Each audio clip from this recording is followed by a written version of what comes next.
Ayan, magandang umaga sa ating lahat. For today, didiscuss natin how we can do yung ating sunpath analysis. Kasi sa mga site analysis natin, nag-drawing tayo minsan nung sunpath natin. But here in Autodesk Revit, pwede na natin siyang gawin ng hindi na natin siya dinodraw like dun sa AutoCAD or dun sa manual natin. So for us to do that, meron tayong isang model dito ng bahay. And then, ang gagawin natin is i-on natin yung ating sunpath. Okay, i-on natin siya.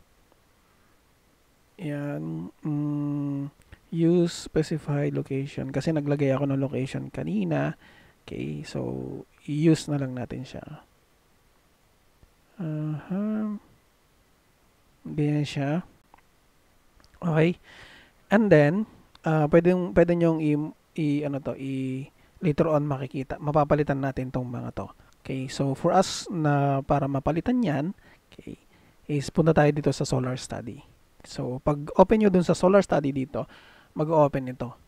Okay, para mapalitan natin siya kasi still image lang naman yung gagamitin natin. Kung gusto nyong magkaroon siya ng ng animated na sunpath study, is gawin natin siyang single day study type.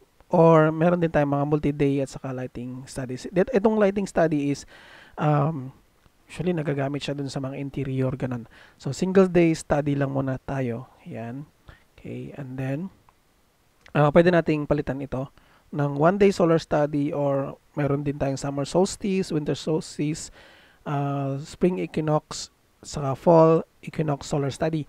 So mag-iiba yung mga position ng natin ng sunpath natin pag clinic natin isa-isa ito. So pag clinic natin tong one day solar study, yan, lakihin natin yan. Nag-iiba siya.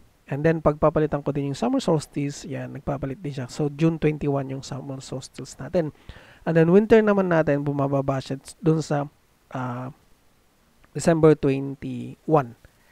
Okay? So pag makikita nyo, mas maliwanag yung yung summer solstice natin kasi dun sa winter solstice. Saka mas mabilis din yung pagbaba ng araw pag sa winter solstice. So yan. So balik muna tayo dun sa one day natin, solar study natin yan.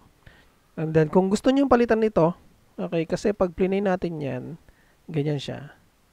Okay, makikita niyo yung Okay, pwede rin ninyong i-play in loop para makita niyo na yan. Dan. Okay? So, kung hindi nyo nakikita yung ating balik natin, previous frame natin.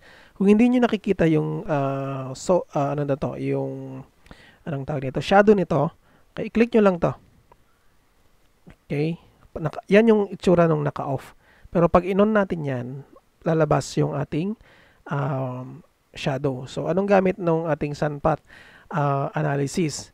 Para makita natin kung paano pumapasok yung araw dun sa mga windows natin at paano nakaka-apekto yung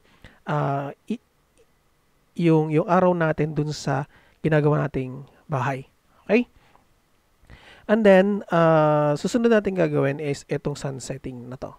Okay? Sun setting. So, meron kayong still. Okay? Nilalagay niya yung still meaning yung sa image kanina, yung single day, multi-day. Itong multi-day, meron siyang date na dalawa. Okay, kung halimbawa gusto nyo yung sa summer solstice at saka sa winter solstice, yung makikita nyo pwedeng ilagay dyan. Dito naman sa lighting, ayan, parang isa lang siya, parang isang part lang siya o isang location lang siya. Okay, so balik tayo dito sa may single day muna. And then, may makikita kayo ditong location. Sa location na yan, pwede nyong i-plot kung saan yung location ninyo. Okay, pag-click nyo dito, lalabas ito. Okay? So, kung sa Revit ninyo nakalagay siya sa London, England, pwede nyong i-drag itong itong anong tawag dito, yung pin na yan, home pin na yan. Okay? So, para mailagay nyo kung nasaan yung location ninyo dito. So far sa akin, nilagay ko dito sa may malapit sa Ordoneta kasi. So, okay yung location na yan. So, kayo na bahala kung paano nyo siya ilalagay. Ay, cancel ko yan. Yung date, okay, pwedeng ilagay nyo yung date kasi nakalagay dito, naka-default yan, June 1. Okay? Pwede ninyong ilagay yung today kasi nag-update naman yan today. Ilagay natin today. And then, kung gusto nyo yung certain time ng ano lang, parang sabi nyo 8 to 5 lang, sabihin natin 8, 0 natin yan. And then, ito is 8. And then, ito naman is 5. And then, 0. Okay? And then, interval natin is 1 hour or every 15 seconds or every 1 minute. Again, so, pwedeng palitan kung alin yung gusto nyo. Sabihin natin every 15 minutes. Okay? Apply natin yan. So, mas liliit yung frame ng ating,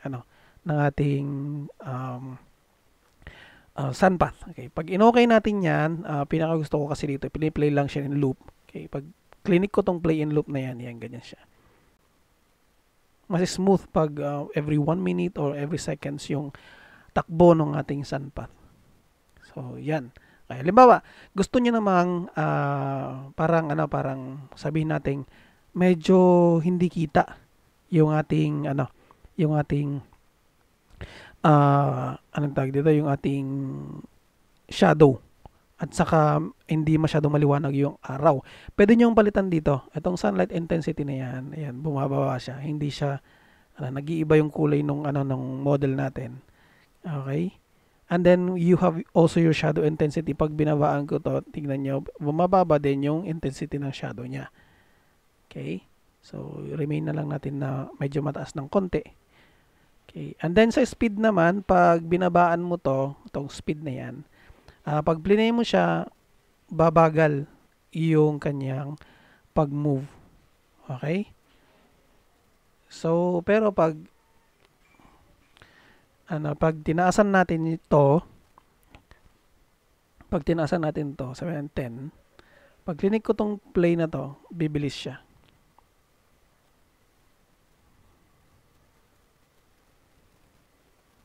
Okay, play and loop natin. Yan, bibilis. And, close natin. Pag binabaan natin siya ng 2, babagal yan. Ganyan.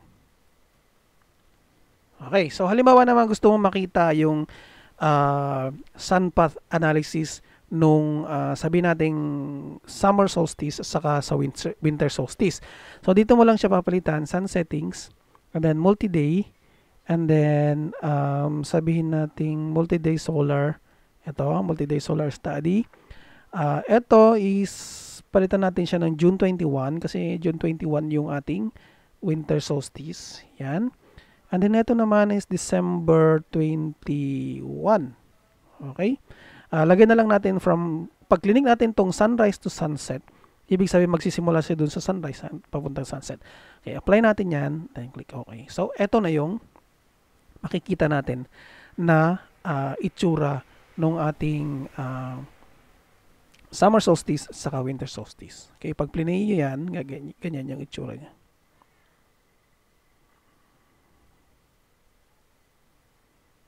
Yan. Okay, so medyo mabagal kasi hindi ko binabaan ko yung kanyang speed. Pero pag binabilisan natin, ganyan siya.